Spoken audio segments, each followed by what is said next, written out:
ሰላም ጤና ይስጥልን። ዛሬ ስለ ብጉር ወይም አክኔ ቡልጋሪስ እንማማራለን። ብጉር በብዛት በጉርምስና ወቅት የሚከሰት ቢሆንም በማንኛውም የእድሜ ክልል ላይ ሊታይ የሚችል የቆዳ ህመም ነው። የብጉር ምንነትና መንስኤ ምንድናቸው የሚለውን ነገር እንይ።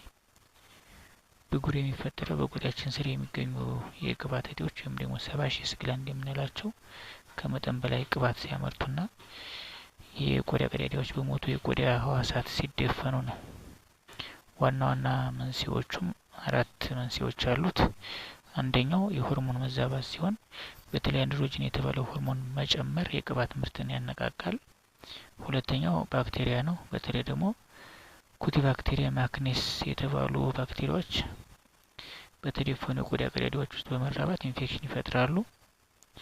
ሶስተኛው ዘር ወይም ጄኔቲክስ ነው። ቤተሰብ ላይ የብጉር ታሪክ ካለ የመያዝ እድሉ ከፍተኛ ይሆናል። አራተኛው አመጋገብና ስነ ልቦና ነው። ከፍተኛ ስኳር ያላቸው ምግቦች እና ከፍተኛ ጭንቀት ወይም ደግሞ ስትረስ ሁኔታዎችን ሊያባብስ ይችላል። ብጉርን በተለያየ አይነት መንገድ ልንከፍለው እንችላለን። በተለይ ደግሞ በሁለት ጎራ ልንከፍለው እንችላለን። የመጀመሪያው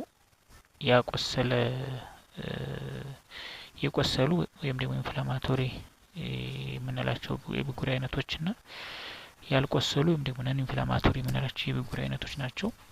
ያልቆሰሉ የምንላቸው ከእንደገና በሁለት ልንከፍላቸው እንችላለን። ጥቁር ራስ ወይ ደግሞ ብላክ ሄድድ የምንለውና ነጭ ራስ ወይ ደግሞ ዋይት ሄድድስ የምንላቸው ብጉሮች ናቸው።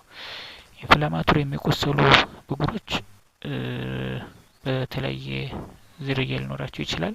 ቀይ ብጉር የምንለው እንደ ፓፒዩልስ መግል የያዙ ወይም ደግሞ ፓስቹልስ የያዙ እና ጥልቅ የሆኑ ህመም ያላቸው እብጠቶች ወይም ኖድልና ሲስት የመሳሰሉትን የያዘ በሚል ልንከፋፍለው እንችላለን።